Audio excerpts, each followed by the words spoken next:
Hello and welcome, friends, to another FSMA Friday.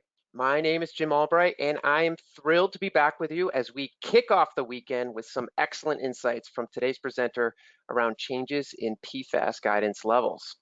So if you are joining FSMA Friday for the first time, we're glad you're here because this is the place where food and beverage manufacturers, from QA to safety to compliance to operations, can learn about emerging changes within the Food Safety Modernization Acts and get expert advice on approaches to ensuring compliance. Very important. SafetyChain has partnered with the Acheson Group to produce this series, but before we learn more about TAG and today's speaker, I just need to run through a few program items. So let's get into it. We're not trying to be mean, but we have muted your microphone to make sure that our speaker can run through the entire presentation. But we are leaving room at the end for Q&A. So during the session, please use the questions panel to send us your comments and questions, and we will do our absolute best to get through all of them before we end the session today.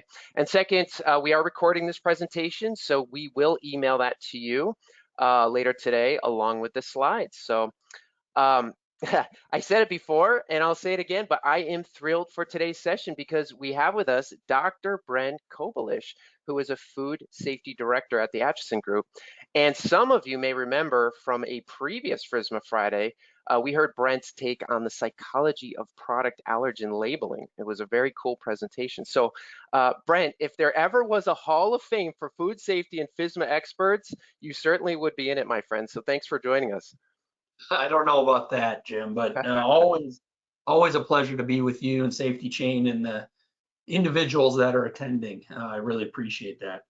Absolutely. Why don't you tell us a little about your background and TAG, and then we'll dive into some FSMA updates. Sure, I'd be happy to. So I joined the Acheson Group last November, so relatively new to the group.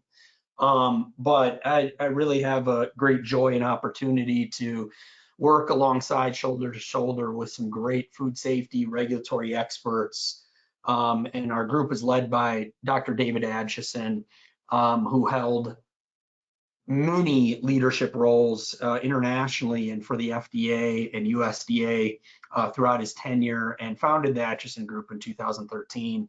And so we have a great team of professionals specializing in, you name it, from a food safety standpoint: sanitation, microbiological pathogens, toxicology, allergens, etc. And so we have the opportunity to work with our customers to ensure not only compliance with FSMA, USDA regulations, animal food rule, etc., but starting to grow internationally in areas to help our global customers and clients adhere to FSMA and a whole host of regulations worldwide. So I joined after having a role at Cargill as a director of U.S. Regulatory Affairs, and prior to that, I was with General Mills, where I managed toxicology globally for them. Been a part of many professional organizations, still am a part, and held leadership roles in a number of those committees throughout my tenure, short tenure of over 13 years in the industry. And it's always been a very unique industry to be a part of because it's always moving, always changing, and new issues like what we're going to talk about today, relatively new. And so I'm really happy to be here, Jim. All right. Look at this. We've got a lot of updates today. All right, so before I dive into perfluoroalkyl substances, I just wanted to give an update, which is routine for FSMA Fridays. And we've moved into regulatory updates. That's why I titled this slide a regulatory update, because it's not all pertinent to just FSMA, because we've been under FSMA now for 6+ years in terms of when it went live, et cetera. So I think it's important to cover many aspects where there are pertinent updates. So just so you know, the new FDA food traceability rule is set to be finalized on November 7th, 2022. So getting your arms wrapped around that, finding leaders and finding individuals within your organization or outside their organization to help you comply with traceability. Again, this is This is a rule by FDA to really meet that goal of being proactive and not reactive to incidences that occur, and really moving very quickly when and if you have an event that's occurring that's outside your control, so you can manage that and pull it off the market if necessary.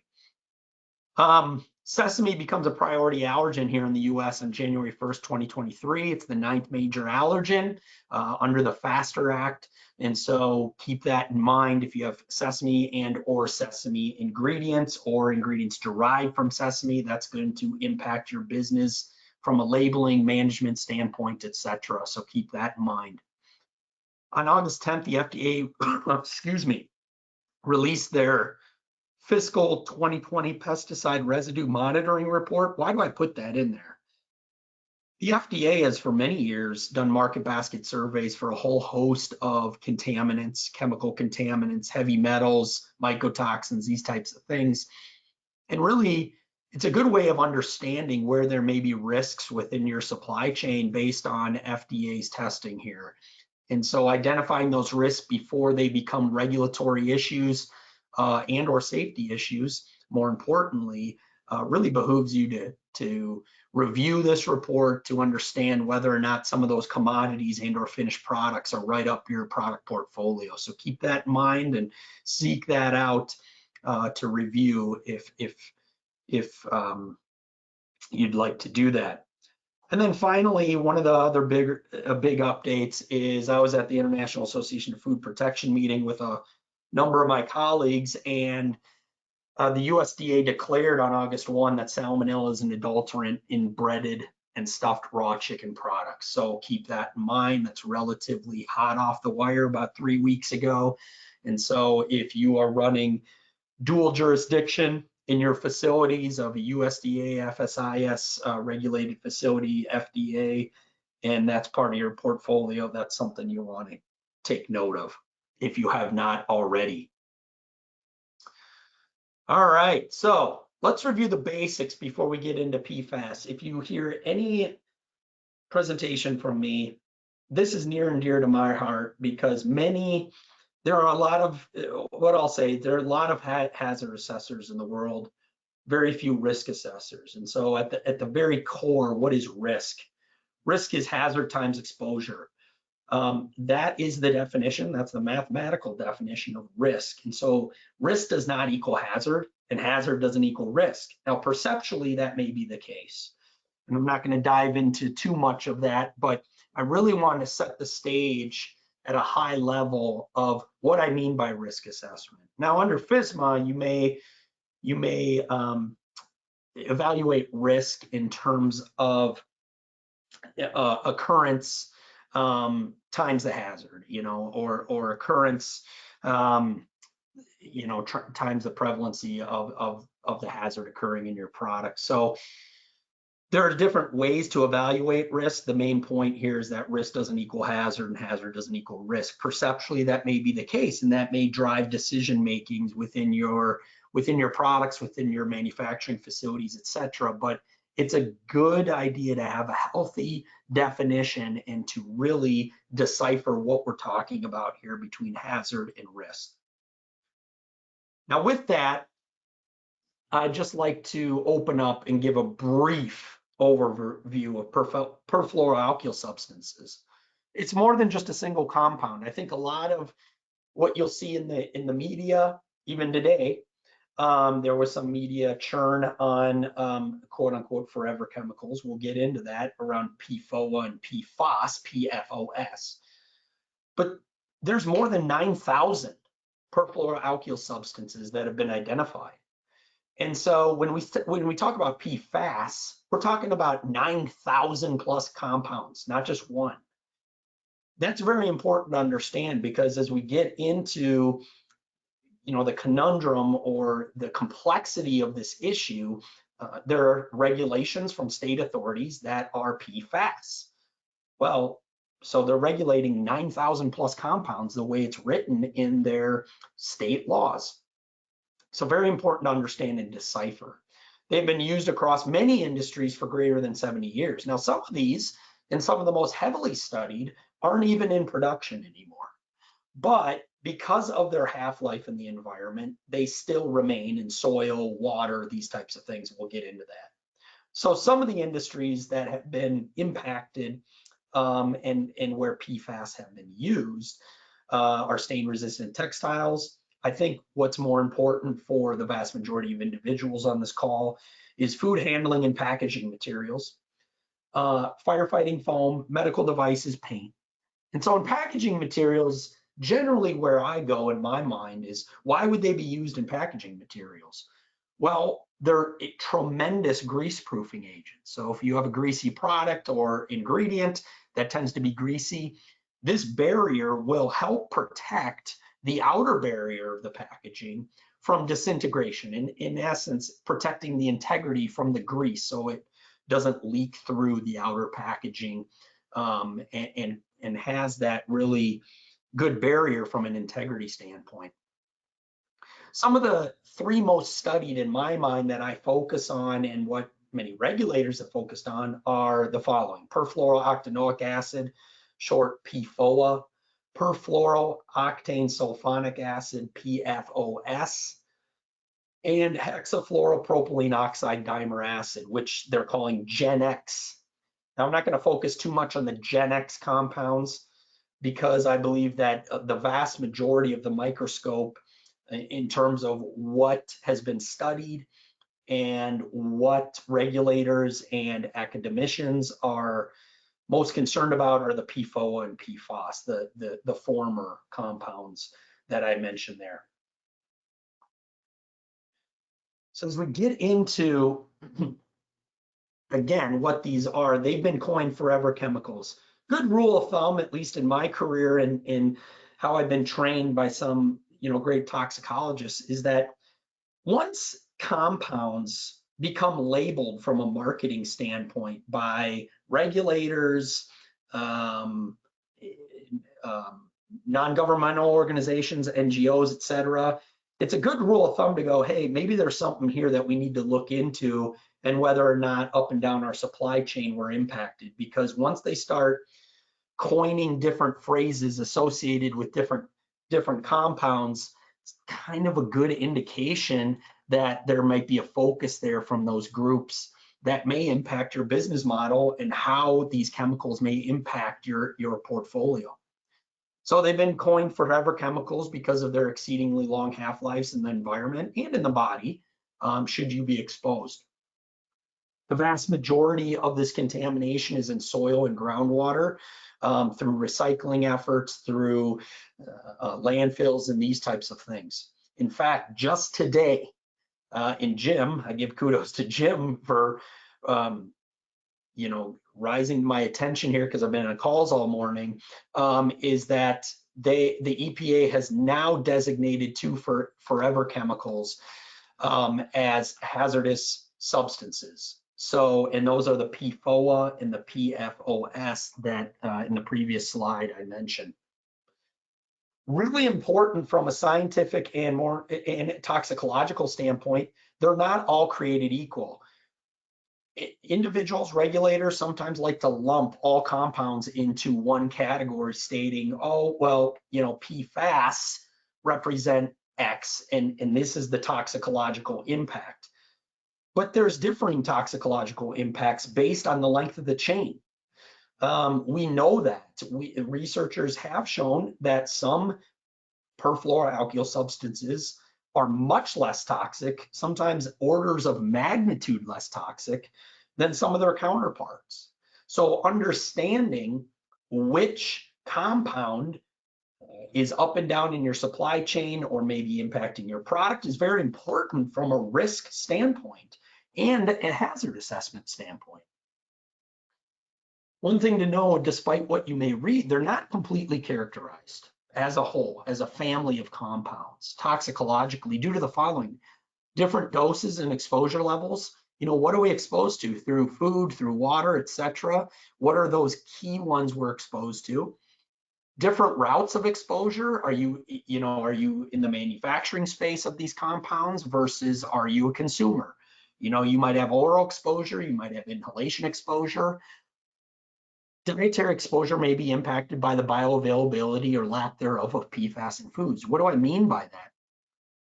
Most of you probably know that food is intensely complex. There is what we call the food matrix. Some of these compounds, whether we're talking about perfluoroalkyl substances, heavy metals, mycotoxins, these types of things, may be impacted in certain cases in some foods by its binding within the food matrix, thus making it less bioavailable once there is oral exposure and digestion and you go through that. Sometimes food matrices, in essence, make the compound inert, meaning that it just kind of flows through your body and you excrete it. Now, there may be differing levels of bioavailability. So just comparing bioavailability to water to something that may be found in fish, for example, is not a one-to-one type comparison. But a lot of the science may be lacking in this space to really identify where our greatest risks or lack thereof may be. Just comparing to water is not necessarily a good way of going about a risk assessment. And I will finally make the argument, which I don't know if it's an argument, it should be pretty well known. Association is not causation. Again, associations drive fear, can drive fear, can drive premature action. And so understanding whether or not this is causing XYZ it is not always appropriate. So keep that in mind as you go through studies, as you evaluate risk. What is the risk? Is it association? Is it causation? Now, association may be real, but it's certainly not a causation. It hasn't garnered that level of specificity in the toxicological analysis, so keep that in mind. So as we go, let me advance the slide here. There we go. At certain doses, PFAS compounds may be linked to multiple health effects, and keep that in mind, may be linked. Have been linked in the literature where you'll see regulators, stating facts around PFAS. And many of these is where I would call not necessarily toxicological endpoints as traditionally characterized. Some cases they may be, but we're starting to see links to health impacts and health impacts from even nutritional compounds like we saw with trans fats, et cetera, being linked with toxicological endpoints. In some cases, there are perfluoroalkyl substances and studies that link to more health nutrition related endpoints than strict toxicological endpoints. And linkage, again, is more of an association.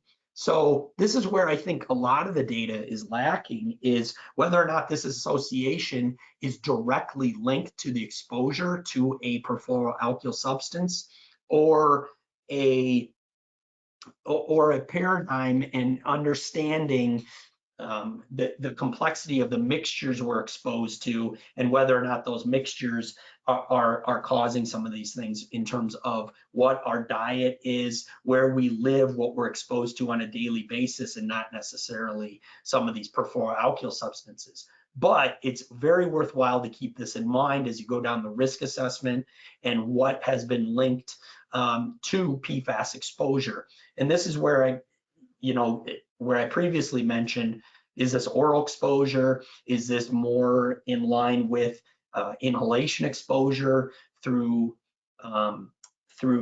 exposure through the manufacturing process? But it also, while it's linked to multiple health effects, you need to understand dose. Are these linkages due to routine doses that are regularly found in the food people eat, or are they linked because of in vivo studies in rats, etc.? So a lot of information I kind of bombarded you with there, but it's very pertinent to understand how these linkages were evaluated and what's the weight of the evidence. How much evidence has related these exposures to these different endpoints? So what's going on? What do we know? Well, regulatory agencies throughout the US are taking action. This is going to be the meat and potatoes of my presentation.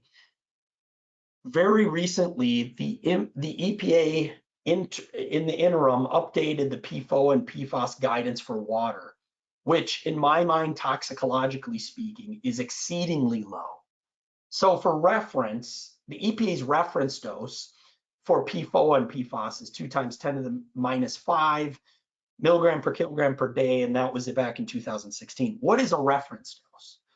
It's very important you understand this. A reference dose is the dose that someone at a certain weight could be exposed to for a lifetime without any appreciable toxicological health risk over a lifetime. So it's a very conservative number, and a lot of times these reference doses are used for the evaluation of risk. But what did we really see here on the new interim guidance that was just published? Well, the EPA adhered to an epidemiological study, a single epidemiological study that they used to bring down their reference doses from the 2016 level to what we have now. For perfluorooctanoic acid, that level is 1.5 × 10⁻⁹, which represents a 13,000-fold decrease from 2016 based on one epidemiological study. The health advisory level is 4 parts per quadrillion.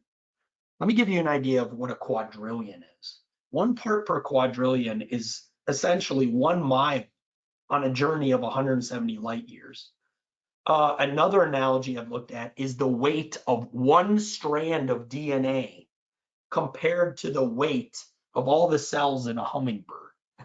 I don't know how, just by way of levity here, someone made that analogy, but regardless, I think as we get down to the PPQ levels, the analogies get quite interesting, to say the least.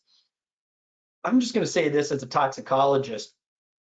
I'm not aware of a single compound that has health impacts below 4 parts in the part per quadrillion range, to be honest with you. And that includes genotoxic and carcinogenic compounds.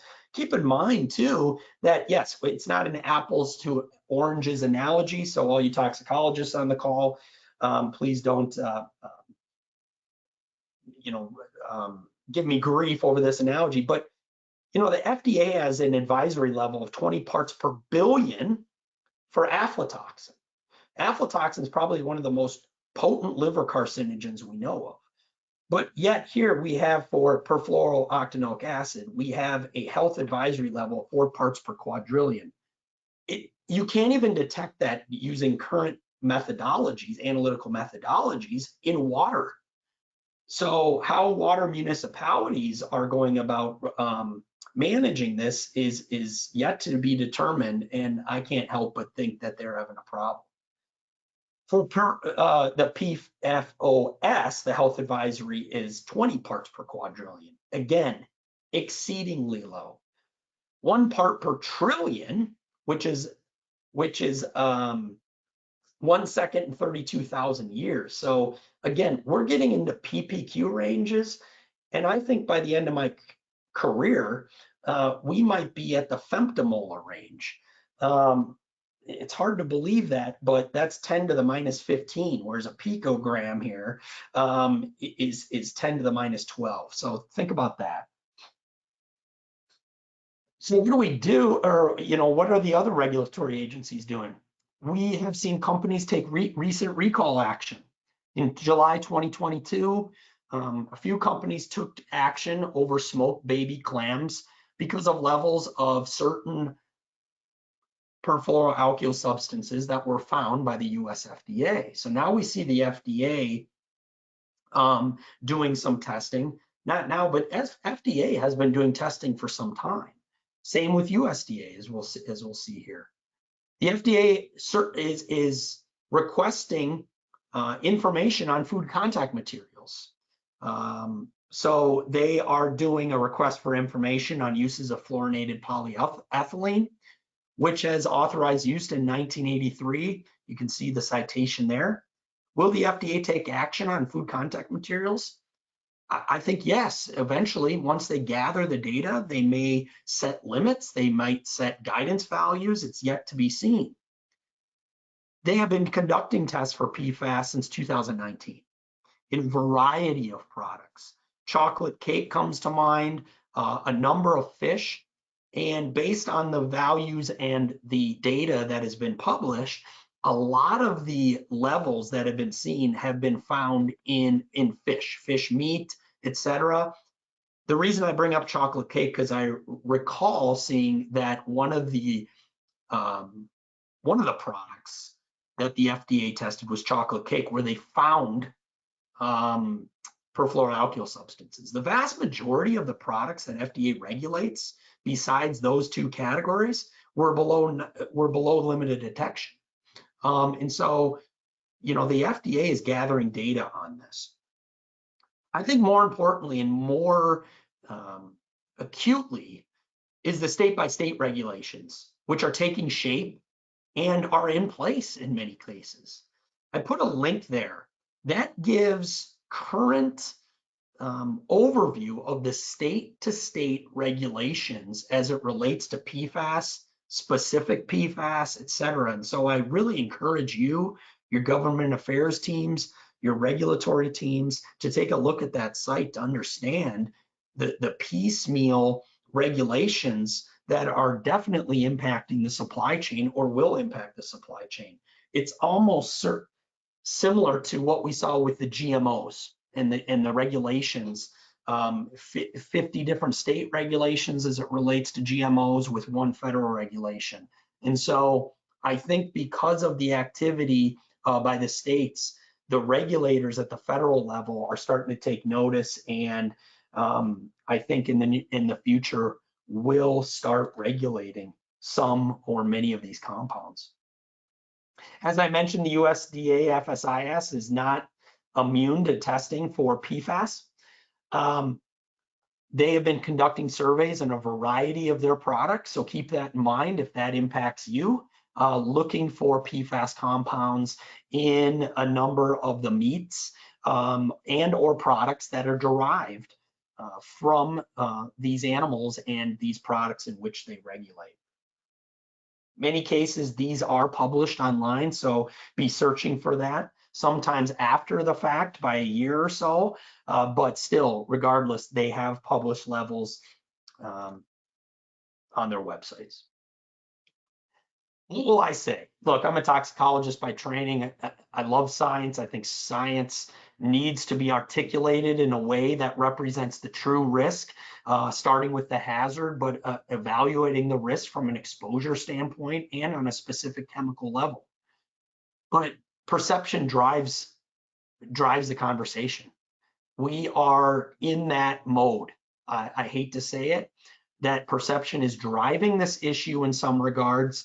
The regulators, in some cases, are taking a proactive approach, and hopefully they'll take a pragmatic approach. EPA is taking a very conservative approach to this. And so this will only drive more and more perception for action to occur. So what's the short term? What do I suggest? Focus on susceptibility, monitoring, and determining risk within your supply chains. Some of you may cringe when you say, well, monitoring, I don't know if I want to open that can of worms or rock. That can of worms or looking under that rock has already started to occur from NGOs, from regulators. And so really understanding where your risks may lie up and down your supply chain is going to be very important. Your packaging suppliers obviously are not immune, but should probably be one of the low-hanging fruits to understand where they may be in terms of alternatives to grease-proofing agents, alternatives within their sustainability efforts of washing recycled paperboard with water, and are they monitoring that water for PFAS compounds so that it doesn't bioaccumulate in their cardboard, et cetera. So these types of approaches may be necessary. Also, if you have the means, certainly TAG has the means, myself, and other risk assessors, if you're fortunate to have within your own organization that can evaluate risk from a toxicological perspective, is to evaluate the risk should and when you find these compounds at levels that may be problematic from a safety or regulatory standpoint. I think, right off the bat, I think the regulatory standpoint is a higher risk for most of you, just based on the market basket surveys that have been published online and the susceptibility of some of these products.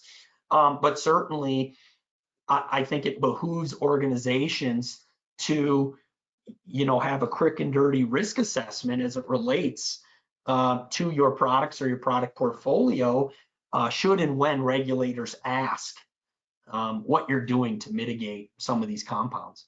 Now, in a lot of cases and at these levels, sometimes mitigation or absence or getting rid of the compounds is not realistic. Because of the levels we're talking about here, parts per trillion, parts per quadrillion in some cases, it may not be possible to completely eliminate these compounds. They're ubiquitous. And that's where written risk assessments to show regulators, to show your customers, et cetera, that you've thought about this and you are taking a proactive approach to mitigating where appropriate. Long term, I think regulatory and perceived risk will continue to increase and make its way more and more into the mainstream media. We're already seeing that even today. Have you looked at alternatives to packaging when it becomes available? Have you looked at your water supply? Is it part of your testing strategy from municipalities, et cetera? Analytical monitoring will help inform risk, but it will also help influence regulations. What's possible? This is where trade associations, this is where advocacy comes in, because when you submit comments, or if you submit comments to an agency, you're really going to be able to explain and articulate what is possible at this point in this juncture of what we currently know. Now, if you've been reading and very close to this issue, there is a group out in Northwestern with some colleagues spread throughout globally that has found a relatively simplistic way of breaking down these compounds in the environment. And this is very new and late breaking, whereas before it was thought that these things were, so hardy that they don't break down for many, many, many years. But are there efforts within your supply chain that can help break these down? I think we're seeing some technology reach into this space to mitigate some of these compounds. I hate to say this. I really hate to say this because, I've lived through a number of chemicals of the day issues in my career, bisphenol A, GMOs, these types of things.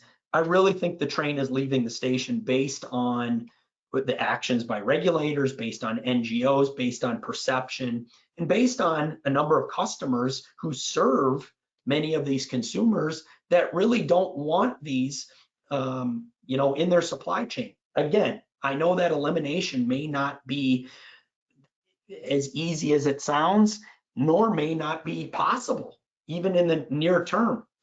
But it's these actions, these proactive approaches of management, of risk assessment, that you should begin to start to articulate up and down the supply chain to help take a proactive approach to this, for if and when regulators, the FDA, the USDA, other global regulators, EFSA, FSANS, the Food Safety Australia, New Zealand, et cetera, start to take action, especially on PFOA and PFOS.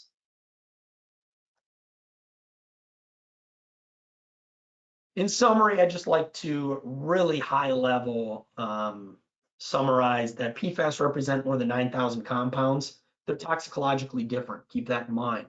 So don't lump them all into one. Certainly, you're not going to be able to test for all 9,000, but focus on those that are getting attention. Work on those that have more background and more data behind them, such as the PFOA, the Gen X, and PFOS. So start to start to prioritize. Regulators and interest groups are taking action or asking for info. Industry needs to better understand their supply chains, I think. I think the wait is over, so to speak. And I applaud those that have started to ask their suppliers, what are they doing, et cetera. And if you have not done so, I think it's prudent to get together to try and start to manage these. Perceptually, the train is leaving the station. Once the perception train has left the station, it would take Superman, and I don't think Superman can even bring it back to the station. So keep that in mind. So with that, I'd like to just open up for Q&A. Yeah, Superman. I don't know. That's a tough call. Some Superman fans out there might disagree, but Brent, this was amazing. There was so much information in here, and obviously you provided some good resources and kind of a blueprint to where folks can start putting their thoughts around meeting these upcoming compliance. Yes, we have some questions coming in here. I wanted to start with this one because I feel like this is probably what a lot of folks might be thinking. So you had mentioned that you should prepare to show that you are taking a proactive approach. So could you give us in your and I know it's not defined, but in your experience, based on what you're seeing, can you give us what benchmarks regulators might need to see to be satisfied that yes, you are indeed making a proactive approach? That's a great question, and I'll not just related to PFAS, but related to FSMA and compliance with regulations. Though I think one of the worst things you can say to a regulator, should they call or visit your facility, is say, and they say, what are you guys doing around PFAS? And you go, what's PFAS? The moment you say, what is PFAS, you're not doing anything, obviously, and you need to be educated. The regulator, in my experience, is going to look at that and go, oh, okay, we need to help them out, and in some cases, make decisions on their behalf or strongly encourage them to do X, Y, Z. You don't want to be in a position, because you know your portfolio, you know your products better than anybody. You want to be in a position to go, PFAS, yeah, I'm glad you brought that up. Currently, we have a 5-year plan. The first year is to look at our supply chain, where we are at greatest risk. Where's our low-hanging fruit, so to speak? And the second year is to start ticking those off. Find alternatives, and in cases we can't, conduct routine risk assessments based on our own internal data, et cetera, et cetera, et cetera. If you show regulators and even customers, it doesn't have to be regulators, that you have proactively thought about these things, you are proactively having an action plan, and this isn't going to take 2 weeks. Like I said, it might take years depending on your susceptibility and your product portfolio and your inherent risk. Having that goes miles in terms of, I hesitate using the word appeasement, but comforting, so to speak, customers and regulators alike that, okay, they got their arms wrapped around this. They are going down the path of mitigation and management. In some cases, it may be management because you can't completely mitigate because of the half-lives of these compounds, but you are going down that path, and that sets yourself up for success. Yeah, that makes sense. Kind of in the same thread of your experience and what you might estimate here, you had mentioned the FDA has been gathering data for some time. In your estimate, when might the FDA start taking action, and what might that look like? That's a hot seat question, my friend. It's a great set. When? Well, I think when you see one of the regulatory agencies start to focus on some of these compounds, it's only a matter of time, and I would say 1 to 2 years, possibly. Where other regulatory agencies, their sister regulatory agencies here, FDA, USDA, start to take notice and start to say, yeah, we need to start putting some guidance out there. Now, I would anticipate that the FDA would, and USDA may put out a call for comment. And this is where, having a good data set to understand, where we're at today, what is possible today, and how much time do we need to meet such guidance levels. The FDA could say, hey, here are some best practices, kind of like if you're familiar with Codex, kind of code of practices in terms of managing XYZ down the supply chain, in this case, PFAS. They may come up with, here's some best practices we've learned of, before they start putting guidance levels. I think it's a while before they, if and when they do, set action levels like they do for heavy metals. I mentioned aflatoxin, etc. I think it's a while, but I would not be surprised in the next year or two they put out a call for information on it, or set some sort of best practice approach to mitigating these compounds up and down the supply chain. Yeah, that would be So I helpful. don't think they're going to say, hey, you're going to meet this period end of No, sentence. yeah. I think, FDA has a good track record in most cases, as well as USDA, to working with industry, because they don't know what they don't know either. And that's why they're going to seek comment to understand, okay, where is their data set not focused? They go out in the marketplace, take something and test it. Now, what I will say is that there has been action in July on clams. So in instances where they believe there is a health risk, then the FDA could certainly say, from the Federal Food and Drug Cosmetic Act, and say there's a poisonous and deleterious substance here, and we believe your product is adulterated. And that's where I think it's very beneficial for independent organizations to conduct their own risk assessments, because in the absence of that, the FDA is going to highly encourage action in some cases where they deem it necessary. So that's where the proactive nature, what we've already seen, there's precedent out there that I think organizations need to start conducting their own risk assessments to determine if they do, in fact, have risk based on a number of health guidance values from multiple organizations and authoritative bodies. And if they don't feel they have a risk, be prepared to articulate why they don't believe there's a risk here, but we're going to start driving down levels. Yep. There's a lot of questions coming in around packaging, so I'm going to start ticking some of these off here. One of the last ones we got here from Alan, for the state regulations, what exactly is the timeline? He also adds, by January 1st, 2023, can packaging that has PFAS made before the deadline still be used? That's a great question. There are some regulations that are already on the books and already in place. Okay, for some. I will just bring up California, because California is the 6th largest economy in the world, just the state, and there's a lot of complexities around California as it relates to not only California regs, but Prop 65 and OEHA, et cetera. Some of those come into play in this coming January, and I believe, and this is where you're going to need lawyers and government affairs individuals involved to clearly articulate and understand the regulation, interpret the regulation. I believe that don't quote me on this, but I think that's where I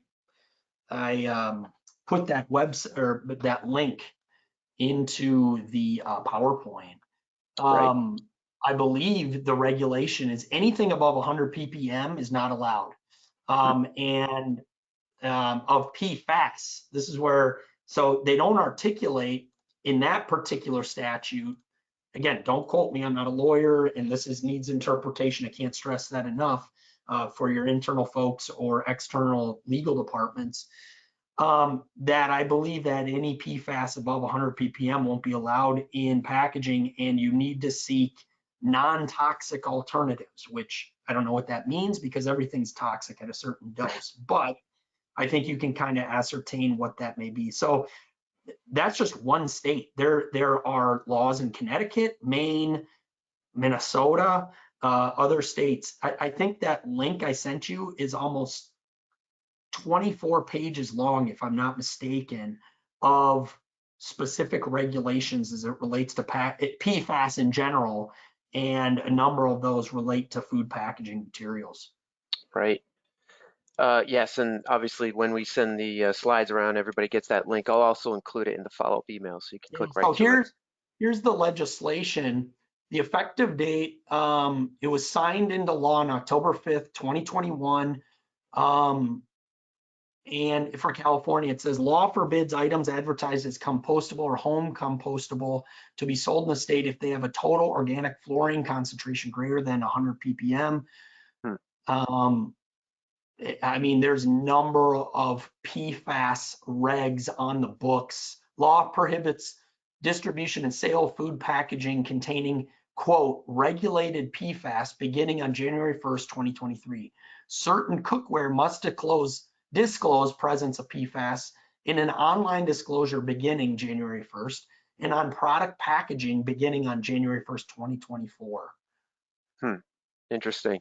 And so in preparing for this, I guess, deadline, or at least next steps from the bodies here, how would you start asking questions to those that you're getting packaging from? So other packaging manufacturers, what types of questions? You mentioned earlier, like, hey, how are they actually at risk, or how are they monitoring their risk?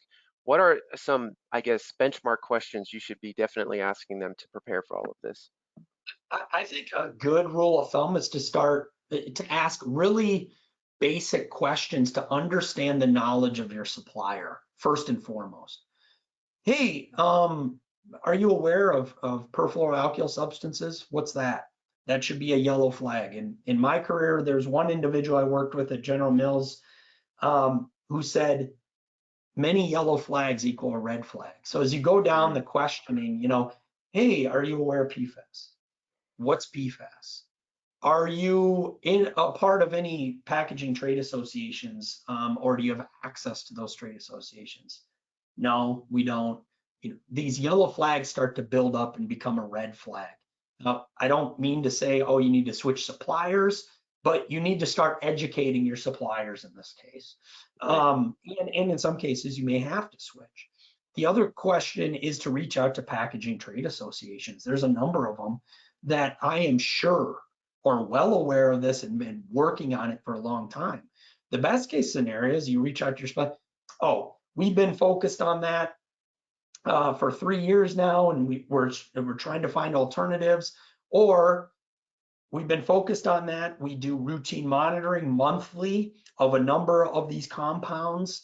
We're actively mitigating it. We have filtration systems. And in this case, based on the levels EPA is requesting, I don't even know if reverse osmosis will take care of this, to be honest with you. I just don't know. But when we're starting to talk about parts per quadrillion, you have to wonder.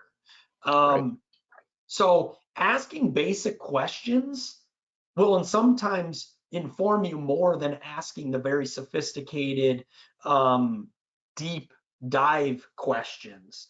You have to start small and scale fast in terms of asking these questions.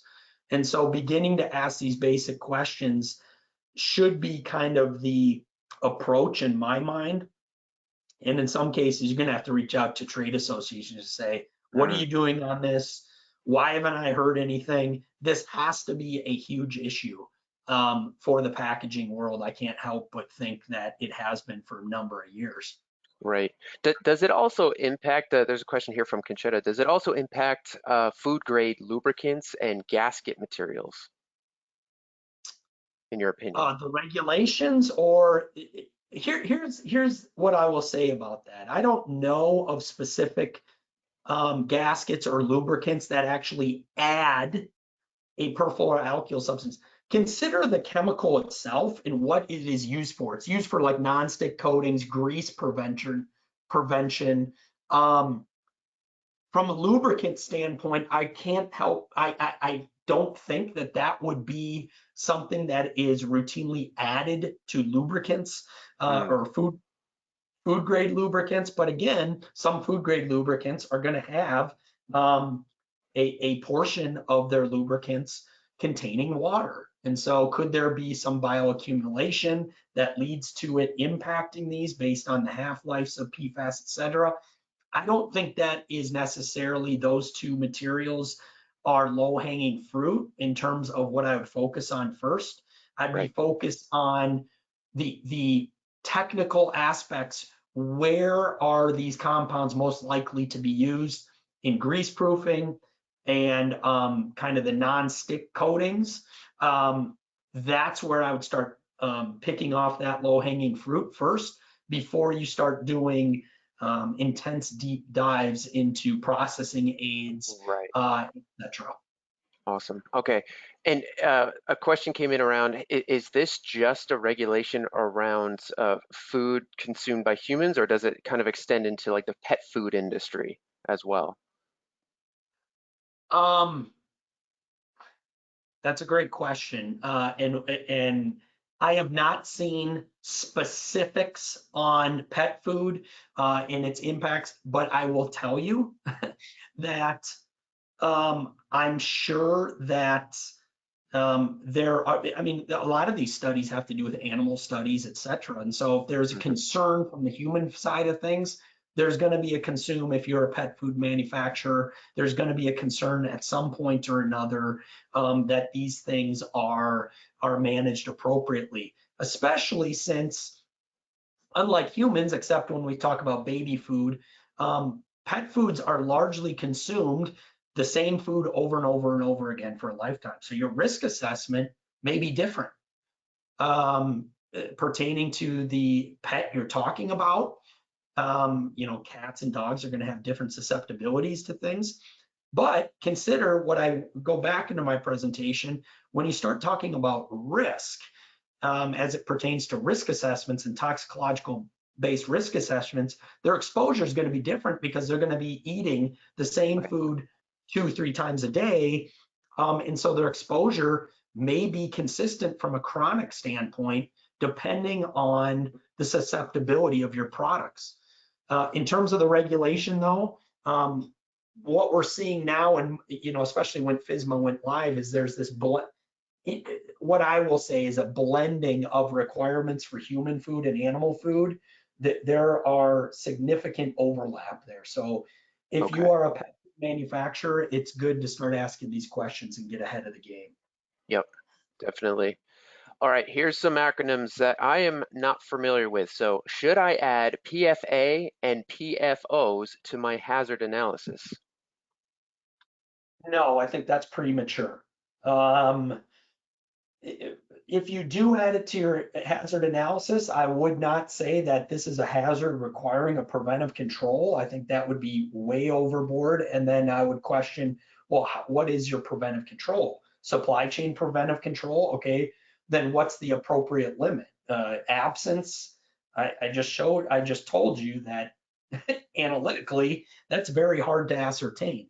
I think that's premature at this point. And do you see, and this I think was part of the news that released today, but do you see, based on trends, when regulators might set limits for PFOA?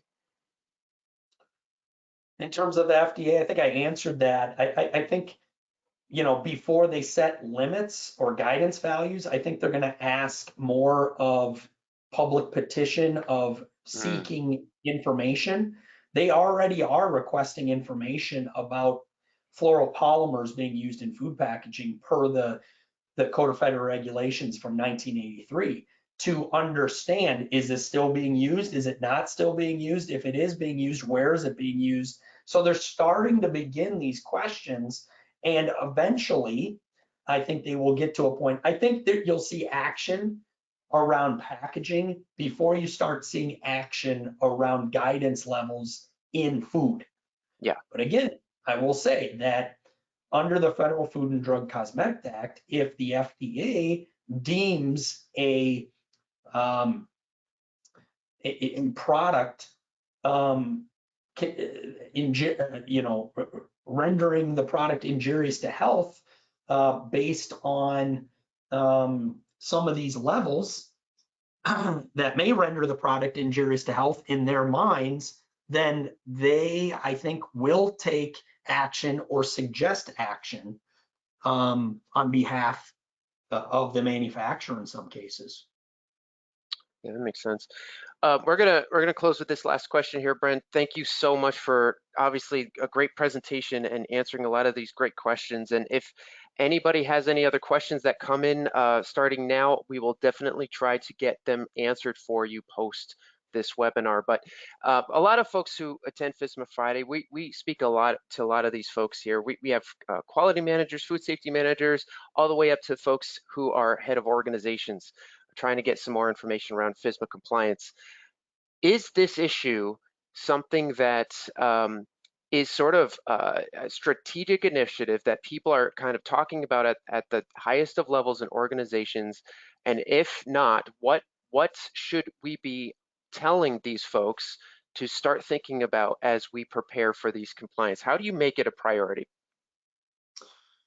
That's a great question. I mean, so often in the organizations I've been involved in, there's this, hey, we need to be more proactive on food safety regulatory issues. Only when it comes down to when, you put an action plan together and you say, okay, here's how we can be proactive. We need to do analytical monitoring, et cetera. Then you approach that, the individuals holding the purse strings, and they say, well, we haven't allotted any budgetary guidelines for testing for that, and we're just going to wait on it. So it's an uphill battle. There's no doubt about it, especially if it hasn't been articulated in the budget a year and a half prior. Right. I think that how you would approach this, there's already been action in the marketplace.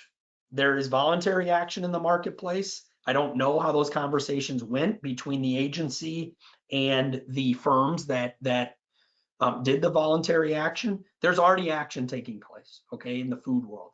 The EPA has basically said this is interim guidance, but they're acting on it.